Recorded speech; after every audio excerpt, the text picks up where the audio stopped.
Tu vas le sambo parce que nous sommes les enfants de Dieu.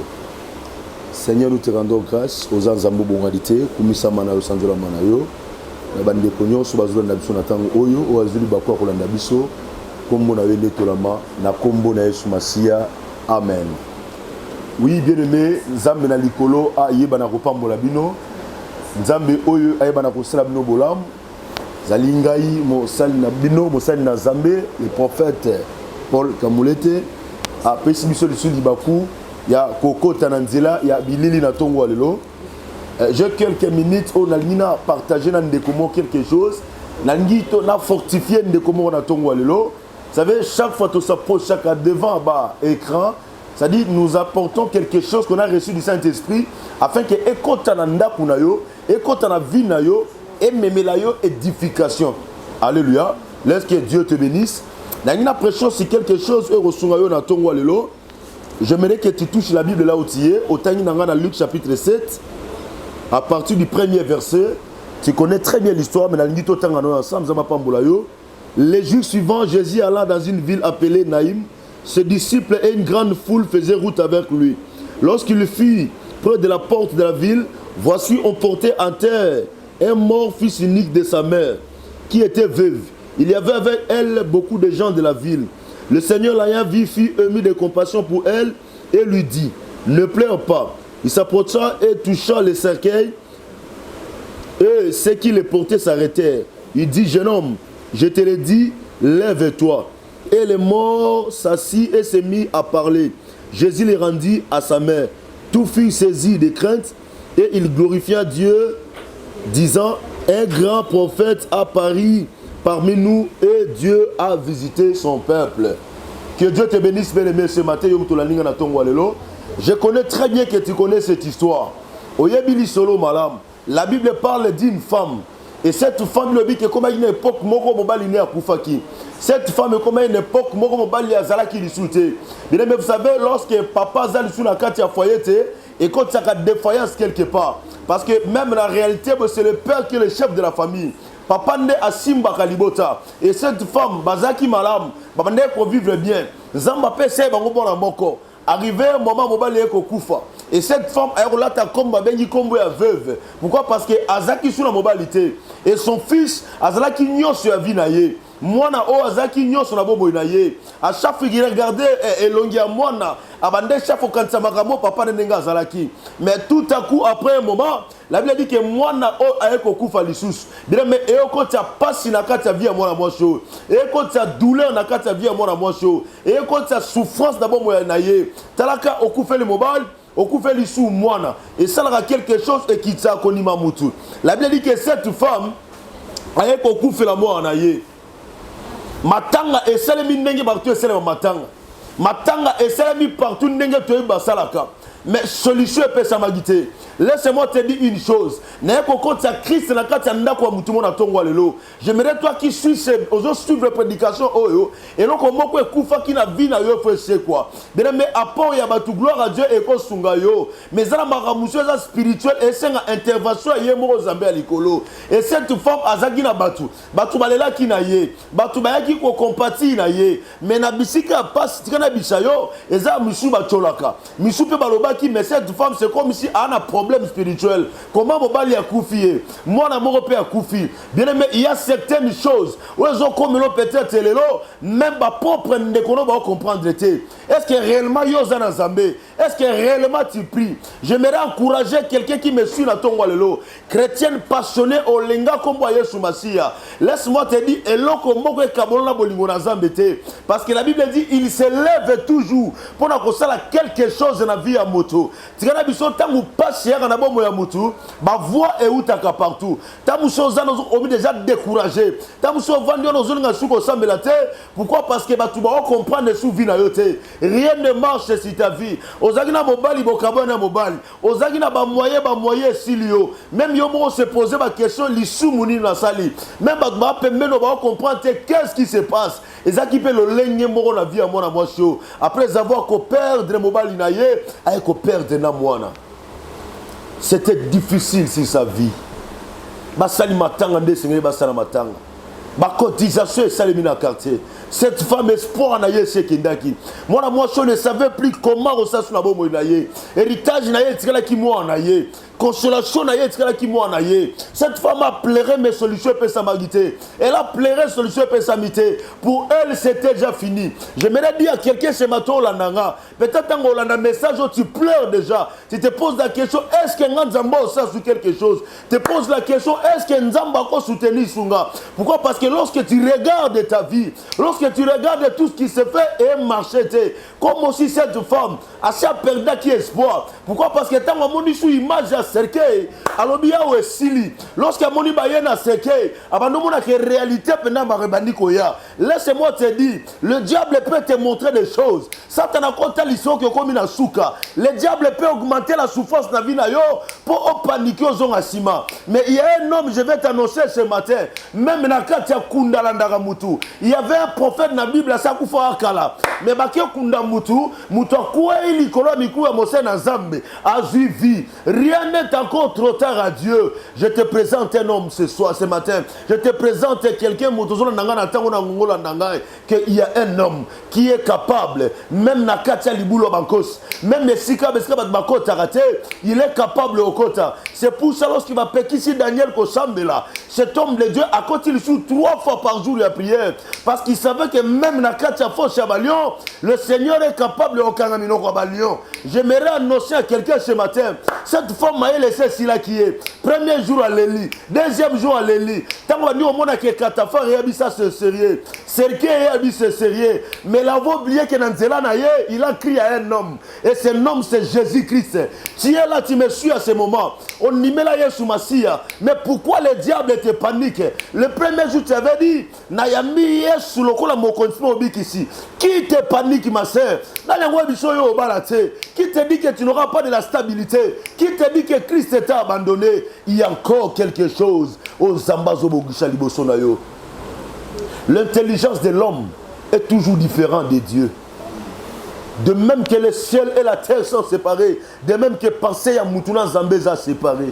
Et cette femme ne savait plus comment les choses vont se passer. La maladie te dérange, maman. Tu es instable là où tu es. Tu ne sais pas qui peut me mettre la main. J'aimerais te dire, dans le chemin à Yozo Tamboula, tu raconteras à quelqu'un. La Bible dit, il peut te laisser, mais il se lève toujours pour ça à quelque chose. Très bien à un moment où que Dieu te bénisse là où tu es. Je t'apporte quelqu'un ce matin qui te donnera la paix. Et la Bible dit, Bana quartier Basangani. Donc je suis même sûr que moi, je suis qui pendant sous la moyen ma c'était même la famille. Moi, je suis Basangani. Basi seke ba déposer moi en carte. Direction un cimetière. C'était déjà presque fini pour cet enfant. Il était le fils unique de sa mère. C'était l'espoir de cette femme. Nakati anzela bat baoye banzembo ake sili na ina biso bato ba otolo lelo ba bien après un mois zamo préparé pour na hôtel 1000 panzambeza lokola journée moko tu peux dormir pauvre et tu te réveilles riche. Dieu est capable de te toko, il te lève. Garde le nom de Jésus en toi. Même si la souffrance est matie, attends mon bal à décevoir yo. Même si les choses ne marchent pas, avant de dormir, bouka ma bonne on a c'est. L'oban zambe n'a pas ça en confiance na vie nanga. N'a pas ça likia. Nous avons un Bible zolobake. Le ténèbre ne régneront pas pour toujours. Cette femme, l'espoir était déjà fini. Oh, le fils unique de sa mère. Azagi na kati ya seke. Bakbaro kene bawe mabanzembo souka to komona na lisusu te ke no pe mamalam basi ba komi mais pendant que baoya basali croisement na le fils unique de son père basali croisement fils unique ya maman na fils unique ya papa lorsque croisement Yesu ça le maka il y a quelque chose ça le mara c'est pour ça dans Luc chapitre 3 la Bible dit lorsque baptisé Yesu il y avait Nicolas et le ciel était ouvert ami c'est lui c'est le fils unique du père boyo kaye ils ont fait une croisement et ça le maki lorsque tu rencontreras le fils unique du père toi qui es le fils unique du mère tu seras ressuscité au nom de Jésus. Il y avait quelque chose et ça le maki il y avait des foules les oya. J'aimerais te dire même na katia foule na obénemi baza babi to kundo ozonga te mais osa la rencontre na mutu moko raba brosa osa la rencontre na mutu ndimela tala mwana mwasi ndimela nzambe na vie na ye combien de fois ba proposer ba kiss combien de fois ba proposer ba salomabe molobi na otika komwa Yesu te Bible comment lokola eloko osima na babo kono tangu nyoso na bolo na c'est pour ça na bisala mutu moko ne pense pas que nengo sunga misala nzambe vo misala ba pasteur o seme so mo sala nzambe o sala ngoma na ye tant pis mais toi tu es tenté de s'aimer parce que Dieu est capable ya ko se souvenir na bolamu na yo ndenga kanisa ki mardoché il y avait une rencontre oh mon Dieu à Taba on mon cimetière Christ est déjà là il y aura quelque chose de Salima il y aura quelque chose de Salima tu pleures parfois tant un message peut-être aux allo là mais j'aimerais te dire tu rencontreras un fils et celui-ci est exceptionnel lorsque tu le rencontres des choses changent Bartimée deko la mbula il était mendiant lorsqu'il avait rencontré Jésus misune fungwamaki il y avait un homme azaki na piscine à Bethesda nani oboke na mai mais lorsqu'il a kutana kina Yesu tout a changé mwana moko bandeko kwa maladie andeke elle veut dire andeko kwa pembeni ya moto na pembeni ya mai mais tant ba disciple babundi simbité mais lorsque l'homme de 33 ans telemaki il y avait quelque chose de Salema reçois Jésus-Christ dans ta vie à côté na katia ndakuna yo même désordre spirituel et ses côtés laisse que Christ à côté appelle sa solution toi qui es malade à ce moment zoatanga ka kombo Yesu 3 fois que quelque chose s'est passé dans la vie na yo lorsqu'il a vu cette femme adibo ki tsanga nous cercueil yo boke nango wapi bato ba memona kunano cercueil kitana nano kufite ba kitana au cercueil Yesu ana mamfalo bana yo il y a quelque chose fait Salima malheur aux sorciers malheur na bandoki à famille malheur na bato ba osalomabe parce que le fils unique du père il est déjà en route il est en train de venir chez toi na yebi adresse na yote mais il est azana likolo bilobi amona katelo ko amunde sika place munde zali vous savez Dieu est capable de voler ça yo alesa mosali na kati ya zamba atinda nyamaze mpi le corbeau akelesa mosali na ye na deuxième map out à likolo bien aimé je connais les miracles que Dieu fait je te donne espoir ce matin même si ozana kati ya liboto bankoshi bavanda mais il y a un lion le lion de la tribu de Juda kangabango munoko de l'histoire à l'histoire Joseph bakangi mais c'est le premier ministre j'aimerais te dire tu dois avoir toujours confiance à Dieu il y a quelque chose que Dieu est en train de préparer sur ta vie Seigneur merci oh il est merveilleux ce Dieu cercueil kiti batbabi osu di kamnino oh sunan kande yo poka mwaka oh suni nyelinge likao talaka mudali bagita cercueil boso mudala mugaite mais il était devant la présence de quelqu'un si tu crois tu verras la gloire de Dieu ton problème est ça décharger dans mikumba na yo kita on a c'est problème le marozani autant moulera trop na problème c'est pour cela diable ça comprendre point faible na yo mais biso mso atana liete depuis tongo mais je sais que nous sommes les soirs ezanga até to autant mona mokilo eza nzambe lobieza ye lobieza yo problème na yo olata problème au commissaire mikumba na vie na yo na opé exemple la sœur moko sœur au départ soit déception mba na ye mi ba nyoso bakoma ka mabe est-ce que babino soki John a sala bongo pichu pa sala bongo alléluia amen. Que Dieu te bénisse ton problème est ça olata makambu na vie na yo ozomona mona moso mona muke mais comme le rola mpaka pourquoi parce que alati ba problème na vie na ye oh Christ a dit bango bon décharger cercueil qui tracé déchargez-vous de Jésus-Christ venez à moi vous tous qui êtes fatigués et chargez le Seigneur te donnera du repos à partir d'aujourd'hui longola casquette ya makambo olata na mutu alléluia que Dieu vous bénisse bakiti si cercueil et lorsque l'homme de 33 ans simbi cercueil abengi jeune homme réveille-toi oh mon Dieu lorsque cet homme parle ataba montagne ezagindeni tout change lorsque cet homme parle ataba loba kutime loba maki ekoyaka lorsque cet homme parle ataba shiba kangaki basinga obima lorsque cet homme parle il y a des choses échangeaka j'ai aimé na kati ya masuwa panique ekotima yekiti alali pongi makasi lorsqu'on a réveillé cet homme babilo amuka solution ezepa na yo Jésus namoni mutu asimi maboko ya pamba akalme mai evandi kimia Christ est capable. Il y a calmer la tempête, il y a ma vie na yo. Donnez confiance à Jésus. Même si tu as dépassé déjà l'âge, Dieu est capable de te faire marier. Même si la malade ne te quitte pas, le Seigneur dit décharge tes problèmes à lui. Il y aura quelque chose qui va se passer dans ta vie. Même si les sorciers te dérangent jour et nuit, il y a quelqu'un qui est là sur ta porte.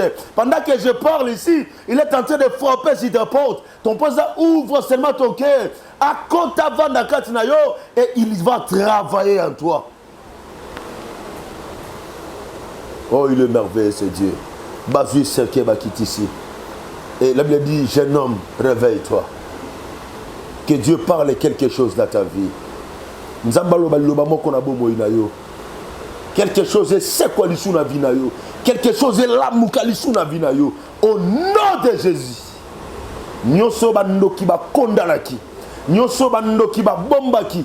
Bazo memo déjà na nzela cimetière ba kunda vie na yo. Mais na so la oksa bango yeso azana bomboy. O aza plus que bandoki ya famille na yo. O aza plus que ba sorcier ya famille. Pendant que je parle maintenant, Christ a bandoko tabiska bandoki ya famille na yo baza. Est-ce qu'il y a ba bomba santé na yo? Est-ce qu'il y a ba bomba stabilité na yo? Des ordres spirituels bandoko ta. Tango akota na temple akota des ordres azwa ki fimbu.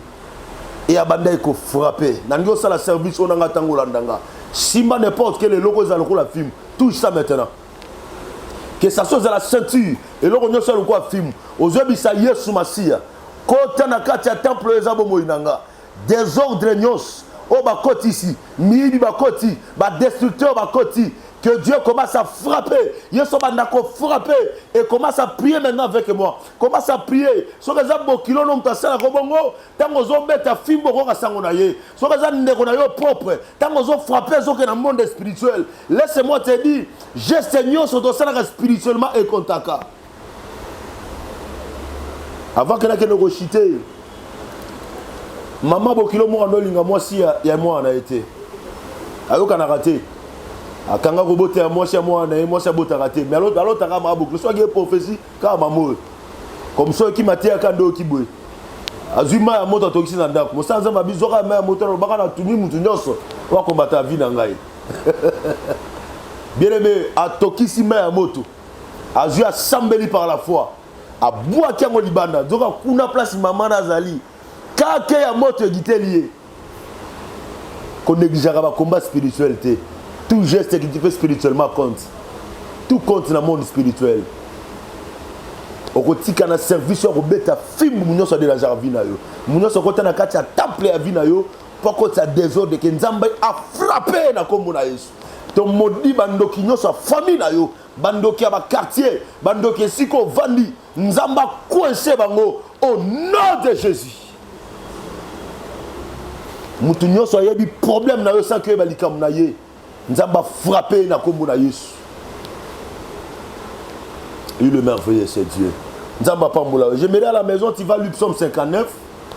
À partir du premier verset jusqu'à 10, tu auras des prières. Tu as pris nango sambila nango et Nzamba na likolo a ko yeba na ko pambola yo. Nango sambela nga même pendant 5 minutes avant que to clôturer matin na biso. Yeba nanga lo yembo o na lingango mingi ko yemba yango et ko sunga biso penza na kati na prière na tongo na biso ya lelo.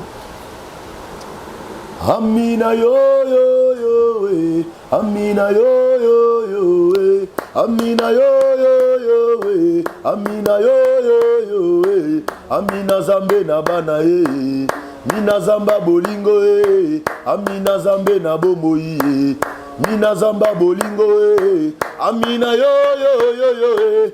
Amina zamba basali ye, amina zambe na bana ye, amina longa basantu ye, amina kita yo sala ye, amina sala tomona ye, nakata libulo bankosi ye, nino kangi monokwa bankosi, nina bundela mwana mwasho ye, nina zambe na bomoi ye, amina yo yo yo yo ye, nina zambe na bomoi ye, amina zambe bisekwa ye. Salangata lokola masia ye, lokole lenge mobali ye, ase kuina zela ye, se kuisa bomo ya moto moko ye, oya landinga na tango ye, esikeli kesili na libota ye, papa pesa resire se, akomata lokola Joseph, bate kinga na libota ye, nzoke sika naza kokende ozotombola ngai amina zambe na bomoi ye ina batami wapi ye ina zambe na bomoi ye ina lipamboli na ngai ina zambe na lola ye ina zamba lisekwa ye nazala talo kolestere de l'esclavage malarene zambe na bomoi ye ina zamba basekwi ye ina zambe na bomoi ye ina zamba bikamwa ye lukanga tana kati ya zamba ye dengo lukaki davide confusion zambe ezalaka te lukanga na montagne ndengo luka davide yo zambe nalola ye nazala ta lokola saule nazoluka nanga bibwele nzoka royauté ezozelanga ye salanga ta sipriza lolenge wana masi yozali zambe nina zambe na bomoi ye nina zambe na bomoi ye nina zambe na bomoi ye amina babeli babika ye fongola mikanda yesu ye pesa kinyambo santu ye nina zambe na lola ye nina zamba bolingo ye nina zambe na bomoi ye menopose pa na yo ezalaka te sarazi mwana ye ochange te mosantu ye nina zamba montagne lelo nakanisi kimweza ye butu kosambela ye etanda sekoloba te yaya yo zambe na lola ye tu n'oublies jamais yesu ye le sacrifice est dénommé ba bien fait banana yo ye souviens-toi na bango ye ina zambe na bomoi ye ina gozi na yuda ye ina zambe na bomoi ye wapi zambe na bana ye longola malade na zote kata makile zotanga ngaye yesu masia ye yesu zamba bomoi ye yesu zamba bomoi ye yesu zamba bomoi ye sembola taloboko ye yo zambe na lola ye nalingi esiko za bien aimé to sambela zembali na yo nalingi to bandeli si je na tikoloba aw simba objet solo ko la film ozo tambola salon so bozana ba no bo tambola na salon ozo beta film mutu nyonso kotiaka désordre na vie na yo munyonso azoya pa bebisa bomoi na yo o azolela yo minu ba no ba pambwa bate o alingi esengo bomoi na yo te ozo banda ko frapper to bonde na kombo na Yesu Masia au nom puissant de Jésus Fimona yondele kanzam maladie ya mamo kangami na monde ya ténèbres ba santé ya mutu kamna ndenga kindoki mikanda ya mutu kanga mizam Fimona yonde bandoleka Fimona yonde bandoleka banda ko frapper banda ko frapper banda ko frapper banda ko frapper banda ko frapper mutu nyoso côté ya sécheresse na bomo ya bano bazola ndangai o akanga libala na ye yezala côté ya papa na ye yezala mama na ye Seigneur okotaki na temple poko ta ordre na ndako nzam kota ordre na famille o ba alliance ba yibaki na ndenge kindoki ba voile balataki bango ya molili Yesu na kombo na Yesu Masia ezala brûler na fimbu na yo banda ko frapper Seigneur na kati ya ndako sécheresse evanizam fimbu na yo bandoleka et banda ko frapper na kombo na yo Yesu Masia au nom de Jésus au nom puissant de Jésus na ngio bisanzambe loba quelque chose na bomo inangai après avoir quoi un message au Seigneur maloba we mapambate nengo loba kiba kitsa cercueil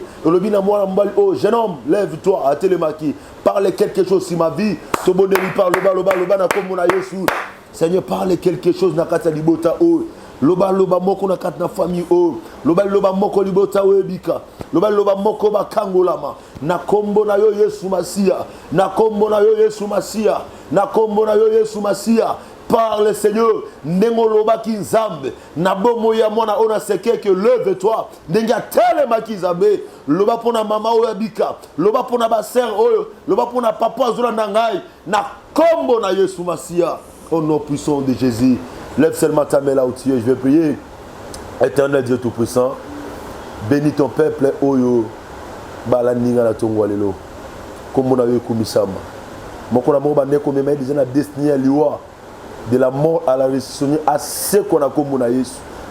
C'est quoi ça au nom de Jésus? Résurrection totale. Na bomo ya moko na moko. Vie ekota. Est-ce que vie ezangaki na kombo